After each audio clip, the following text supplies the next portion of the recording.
नमस्कार दोस्तों हाल ही में एक टीवी बहस में पैगंबर मोहम्मद साहब पर दिए गए विवादित बयान के कारण नुपुर शर्मा की चर्चा चारों तरफ हो रही है। अपने द्वारा दिए गए बयान की वजह से उन्हें भाजपा ने पार्टी से बाहर निकाल दिया और उन्हें पुलिस सुरक्षा दी गई है, क्योंकि कई इस्लामिक ग्रुप इन्हें जान से मारने की धमकी दे रहे हैं। वही Qatar, Oman, Afghanistan, Iraq, Iran और सऊदी अरब जैसे देशों के द्वारा भी नुपुर शर्मा के बयान पर विरोध दर्ज करवाया गया है। साथ ही कुछ अरब कंट्री में भारतीय प्रोडक्ट को बैन करने की मांग भी उठी है। दोस्तों, नुपुर शर्मा का प्रारंभिक जीवन एक टीवी डिबेट में मोहम्मद साहब के ऊपर दिए गए विवादित बयान से सुर्खियों में आई। ब्राह्मण परिवार की बेटी नुपुर शर्मा का जन्म 1985 में 23 अप्रैल के दिन भारत देश की राजधानी दिल्ली में हुआ था। यह जिस घराने में पैदा हुई थी वह काफी लंबे समय से बिजनेस से जुड़ा हुआ है। इनके पिताजी का नाम विनय शर्मा है। दोस्तों, नुपुर शर्मा की शिक्षा। जब नुपुर शर्मा थोड़ी समझने लायक हुई तब इनके माता पिता के द्वारा पढ़ाई करवाने के उद्देश्य से इनका एडमिशन राजधानी दिल्ली में ही मौजूद दिल्ली पब्लिक स्कूल में करवाया गया। उन्होंने अपनी प्रारंभिक एजुकेशन दिल्ली पब्लिक स्कूल से हासिल की और उसके पश्चात उन्होंने अर्थशास्त्र में ग्रेजुएशन की।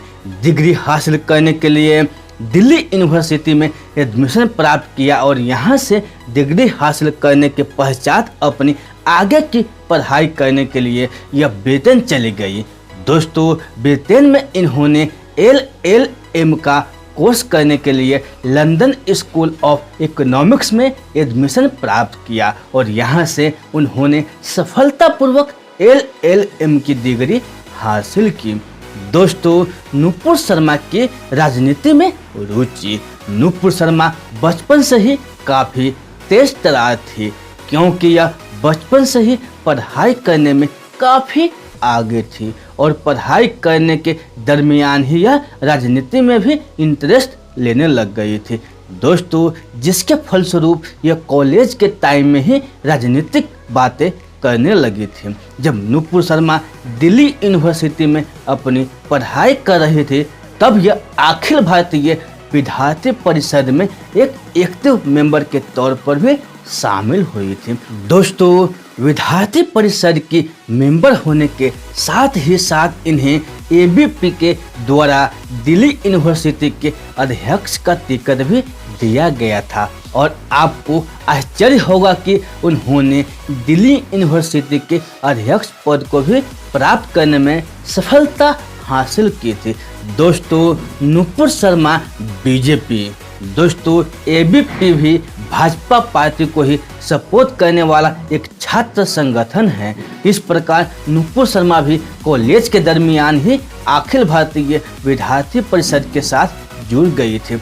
जिस प्रकार से स्वाभाविक तौर पर इनका रुझान शुरुआत में ही भारतीय जनता पार्टी की तरफ हो गई थी और इस प्रकार से नुपुर शर्मा ने भारतीय जनता पार्टी को ज्वाइन कर लिया, जिसके पश्चात इन्हें भारतीय जनता पार्टी में कई महत्वपूर्ण पद प्राप्त हुए थे। दोस्तों, राजनीति में अपने करियर की स्टार्टिंग करने वाले Nupur Sharma teach for India के यूथ एम्बेसडर भी रह चुकी है। इसके अलावा नुपुर शर्मा भारतीय जनता युवा मोर्चा की यूथ विंग की राष्ट्रीय कार्यकारी कमेटी की मेंबर भी रह चुकी है। दोस्तों, नुपुर शर्मा को भारतीय जनता पार्टी के द्वारा वर्किंग कमेटी में मीडिया इंचार्ज का युवा मेंबर भी बनाया गया था। इसके अलावा भाजपा की तरफ से उन्हें राज्य कार्यकारी कमेटी भाजपा का मेंबर भी बनाया गया था। दोस्तों, नुपुर शर्मा दिल्ली विधानसभा चुनाव 2015 राजनीति में लंबे समय से एक्टिव। नुपुर शर्मा ने साल 2015 में राजनीति में अपने कदम और आगे बढ़ाने का फैसला लिया। दरअसल साल 2015 में दिल्ली राज्य में विधानसभा इलेक्शन हुए थे और यहाँ इस इलेक्शन में नुपुर शर्मा ने भी भारतीय जनता पार्टी की तरफ से अपना पर्चा दाखिल किया था और इन्होंने नई दिल्ली को अपना विधानसभा इलाका चुना था। दोस्तों, हालांकि आपको बता दें कि नई दिल्ली की विधानसभा सीट पर जीत हासिल करना इतना आसान भी नहीं था। दोस्तों, इतना आसान भी नहीं था, क्योंकि यह एक हाई प्रोफाइल सीट थी। इस सीट पर तब आम आदमी पार्टी के नेता अरविंद केजरीवाल भी चुनाव लड़ रहे थे। वहीं दूसरी तरफ से कांग्रेस पार्टी ने अपने उम्मीदवार के तौर पर कदावर कांग्रेसी नेता किरण वालिया को भी इसी मैदान में से चुनाव में उतारा था। जब ये चुनाव हो रहे थे तब पूरे भारत देश में प्रचंड भाजपा की लहर चल रही थी। ऐसे में राजनीति का आंकलन करने वाला लोगों के द्वारा यह कहा जा रहा था कि नुपुर शर्मा चुनाव में विजय हासिल करेगी। हालांकि जैसे जैसे चुनाव के नतीजे का रुझान आना चालू हुआ, वैसे वैसे ही दिखाई देने लगा कि यहाँ पर अब भगवा लहर नहीं बल्कि आम आदमी पार्टी का जलवा कायम हो रहा है। दोस्तों, आम आदमी पार्टी का जलवा कायम हो रहा है। दरअसल साल 2015 के विधानसभा के इलेक्शन में कांग्रेस और भाजपा जैसी दिग्गज पार्टी को पीछे छोड़ते हुए आम आदमी पार्टी ने दिल्ली में भारी संख्या में जीत दर्ज की। साथ ही अरविंद केजरीवाल ने भी जीत दर्ज की। अरविंद केजरीवाल को साल 2015 के इलेक्शन में टोटल 57,213 वोट प्राप्त हुए थे। वहीं भाजपा प्रत्याशी नुपुर शर्मा को 25,630 वोट प्राप्त हुए थे। नुपुर शर्मा भाजपा प्रवक्ता। दोस्तों, भले ही साल 2015 के इलेक्शन में नुपुर शर्मा हार गई थी, परंतु लोगों के बीच इनकी लोकप्रियता फिर भी कम नहीं हुई, बल्कि पहले से भी इनकी लोकप्रियता दिन ब दिन बढ़ती ही जा रही थी और इसी के फलस्वरूप पार्टी में इनका कद भी बढ़ता जा रहा था। दोस्तों, नुपुर शर्मा के अंदर एक विशेष कला यह थी कि वह भाषण काफ़ी अच्छी देती थी।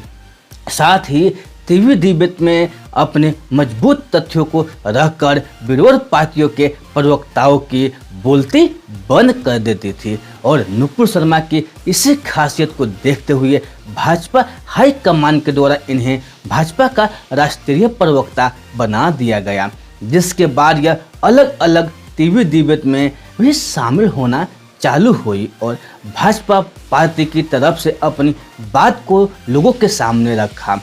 दोस्तों, नुपुर शर्मा की पसंद। नुपुर शर्मा हमेशा से ही खुले विचारों की रही है। इन्हें शुरुआत में ही राजनीति में इंटरेस्ट हो गया था। हालांकि राजनीति के अलावा यह अन्य कई चीज़ों में भी रुचि रखती है और इनकी कई पसंदीदा चीज़ें भी है। नुपुर शर्मा को देश के साथ साथ विदेशों में भी घूमने का काफ़ी ज़्यादा शौक है। दोस्तों, साथ ही यह एक अच्छे लेखक भी है। इन्हें किताब पढ़ने का भी अच्छा लगता है। साथ ही अपने विचार लोगों के सामने प्रस्तुत करना भी अच्छा लगता है। साल 2009 में गणतंत्र दिवस के मौके पर famous media group the time of India की गेस्ट संपादिका भी रह चुकी हैं। नुपुर शर्मा और पैगंबर मोहम्मद पर टिप्पणी। वैसे तो नुपुर शर्मा काफ़ी लंबे समय से राजनीति में सक्रिय है और इतने समय में इन्होंने अपनी काफ़ी पहचान भी बना ली है, परंतु जितनी प्रसिद्धि इन्हें पिछले 10 दिनों से मिल रही है उतनी प्रसिद्धि इन्हें कभी नहीं मिली। दोस्तों, कभी नहीं मिली है। नुपुर शर्मा के चर्चे अब भारत के हर राज्य में हो रही है। इसके अलावा 56 इस्लामिक कंट्री में भी नुपुर शर्मा का नाम लिया जा रहा है। यहाँ तक कि नीदरलैंड की संसद भी नुपुर शर्मा के बारे में जानने लगे हम। दोस्तों, दरअसल बात यह है कि एक टीवी डिबेट में एक मुस्लिम स्कॉलर के बार बार काशी विश्वनाथ मंदिर में मौजूद शिवलिंग को फव्वारा बताए जाने से नुपुर शर्मा की धार्मिक भावनाओं को ठेस पहुंची है, जिसके फलस्वरूप नुपुर शर्मा ने पैगंबर मोहम्मद पर कुछ ऐसा बयान दिया जो विवादों में आ गया है और इसके बाद से ही सोशल मीडिया के साथ साथ धरातल पर मुस्लिम समुदाय के द्वारा उस बयान का काफ़ी विरोध किया गया। और विरोध होते होते नूपुर शर्मा के द्वारा दिया गया बयान अरब कंट्री में भी जा पहुंचा है, जिसके पश्चात अरब कंट्री के कुछ देश जैसे कि कतर, ओमान और सऊदी अरब के द्वारा इस पर कड़ी प्रतिक्रिया दर्ज कराई गई है दोस्तों, जिसके फलस्वरूप प्रेशर में आकर के भारतीय जनता पार्टी के द्वारा नूपुर शर्मा को राष्ट्रीय प्रवक्ता से हटा दिया गया है। नूपुर शर्मा के साथ ही साथ नवीन जिंदल को भी पार्टी ने बाहर कर दिया है। हालांकि नूपुर शर्मा को पार्टी से निकालने के बाद इन्हें पुलिस सुरक्षा दी गई है, क्योंकि कई इस्लामिक ग्रुप नूपुर शर्मा को जान से मारने की धमकी दे रहे थे। पार्टी से निकाले जाने के बाद नूपुर शर्मा के तेवर ठंडे नहीं हुए हैं। उन्होंने अपने एक बयान में कहा कि मैंने टीवी डिबेट में वही कहा जो इस्लामिक किताब कुरान में लिखा हुआ है। अगर मेरे साथ अन्याय हुआ तो मैं कोर्ट में सारी बातें सबूत सहित रख दूंगी। उन्होंने कहा कि इस्लामिक लोगों की आस्था होती है, परंतु हिंदुओं की आस्था नहीं होती है। ये कैसा दोगला व्यवहार है। नूपुर शर्मा को पार्टी से निकाले जाने के बाद विभिन्न हिंदू समुदाय के लोगों ने भाजपा पार्टी से कड़ी प्रतिक्रिया दर्ज करवाई है। उन्होंने कहा कि भाजपा ने नूपुर शर्मा के साथ गलत किया। दोस्तों, नूपुर शर्मा का अभियान दोस्तों, शानदार प्रवक्ता होने की वजह से भाजपा के द्वारा नूपुर शर्मा को भारत पाकिस्तान समिति में सदस्य के तौर पर साल 2012 में अमेरिका में शामिल किया गया था। जब नूपुर शर्मा दिल्ली यूनिवर्सिटी में पढ़ाई कर रहे थे, तब उन्होंने दूर स्टेप अभियान की भी मेजबानी की थी। इसके साथ ही नूपुर शर्मा दिल्ली यूनिवर्सिटी के कई प्रोडक्ट जैसे कि सोलर लाइट, पानी और यूनिवर्सिटी के सिक्योरिटी के लिए सीसीटीवी की व्यवस्था जैसे अभियान में भी पार्टिसिपेट कर चुकी है। साथ ही इन्होंने आतंकवाद को खत्म करने के लिए चलाए जा रहे अभियान की भी स्टार्टिंग की थी। दोस्तों, नूपुर शर्मा के रोचक तथ्य। मोहम्मद पैगंबर साहब पर की गई टिप्पणी की वजह से नूपुर शर्मा का विरोध ऑर्गेनाइजेशन ऑफ इस्लामिक कंट्री के ग्रुप ने किया है। वहीं डच सांसद गीत वाइल्डर्स ने नूपुर शर्मा का समर्थन भी किया है। हालांकि इनका समर्थन करने वाले लोगों की संख्या और भी अधिक है। दोस्तों, पैगंबर साहब पर की गई टिप्पणी की वजह से कई इस्लामिक ग्रुप के द्वारा नूपुर शर्मा को जान से मारने की धमकी दी गई है। गवर्नमेंट ने इन्हें पुलिस सुरक्षा दी है। दोस्तों, साल 2009 में 26 जनवरी के दिन विशेष टेलीकास्ट में भाजपा नेत्री नूपुर शर्मा को गेस्ट एंकर के तौर पर टाइम्स ऑफ इंडिया ने बुलाया था। दोस्तों, साल 2009 में हिंदुस्तान टाइम के द्वारा इंडिया की टॉप 10 वुमेन इंस्पिरेशन पर्सनालिटी की लिस्ट दी गई थी, जिसमें इनका नाम भी था। दोस्तों, नूपुर शर्मा दिल्ली यूनिवर्सिटी के अध्यक्ष के पद को भी प्राप्त कर चुकी है। दोस्तों, भाजपा प्रवक्ता नूपुर शर्मा से जुड़े विवाद।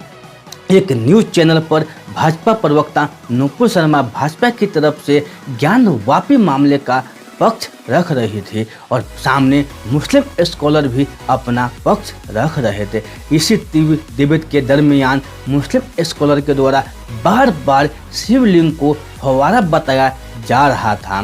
साथ ही उन्होंने यह भी कहा कि वाराणसी की कई सड़कों पर बहुत सारे फव्वारे मौजूद हैं, उनकी भी पूजा हिंदुओं को करनी चाहिए। दोस्तों, इस प्रकार मुस्लिम स्कॉलर की इस बात को सुनकर भाजपा प्रवक्ता नूपुर शर्मा के द्वारा उनका कड़ा विरोध दर्ज किया गया और आवेश में आकर के उन्होंने यह कहा कि पैगंबर मोहम्मद साहब ने 6 साल की बेटी से विवाह किया था। बस यही बयान विवाद का कारण बन गया। दोस्तों, बस यही विवाद का कारण बन गया और उसके बाद अरब, बहरीन, कतर, तुर्की जैसे देशों में नूपुर शर्मा के इस बयान का काफ़ी विरोध हुआ, जिसके फलस्वरूप भाजपा ने नूपुर शर्मा को पार्टी से 6 साल के लिए बाहर निकाल दिया है। दोस्तों, 6 साल के लिए बाहर निकाल दिया है। वहीं उनके साथ ही एक अन्य प्रवक्ता नवीन जिंदल को भी पार्टी से बाहर का रास्ता दिखाया गया है। कतर और ओमान जैसे देशों ने भारतीय प्रोडक्ट के बहिष्कार की मांग की और ऑर्गेनाइजेशन ऑफ इस्लामिक ग्रुप ने भी भारत सरकार से इस मुद्दे पर अपनी राय स्पष्ट करने को कहा। इस बयान के बाद कई जगह पर विरोध भी हुए। दोस्तों, कानपुर में भी मुस्लिम समुदाय के द्वारा विरोध प्रदर्शन किया गया, जिसमें हिंसा हो गई और कई लोग पत्थरबाजी में घायल हुए। अब योगी गवर्नमेंट के द्वारा कानपुर में के दंगवाइयों पर एक्शन लिया जा रहा है। हालांकि नुपुर शर्मा ने भी कहा है कि उन्होंने वही कहा जो कुरान में लिखा हुआ है। नुपुर शर्मा ने अपने बयान के लिए माफ़ी मांग ली है, परंतु फिर भी उन्हें लगातार कट्टरपंथी जान से मारने की धमकी दे रही है। दोस्तों, कट्टरपंथी जान से मारने की धमकी दे रही है। तो दोस्तों, ये वीडियो आप लोगों को नुपुर शर्मा जी की अच्छी लगी हो तो अपने दोस्तों के साथ ज़रूर शेयर कीजिएगा और ऐसे ही वीडियो देखने के लिए इस चैनल को ज़रूर सब्सक्राइब कीजिएगा। तो फिर मिलते हैं ऐसे ही अगले वीडियो में। तब तक के लिए आप खुश रहिए, सुरक्षित रहिए और अपने सेहत को अच्छी तरह से ध्यान रखिए और अपने परिवार से मिलजुल कर रहिए। दोस्तों, आप लोगों को बहुमूल्य समय देने के लिए हमारे दिल से आप लोगों को बहुत बहुत धन्यवाद।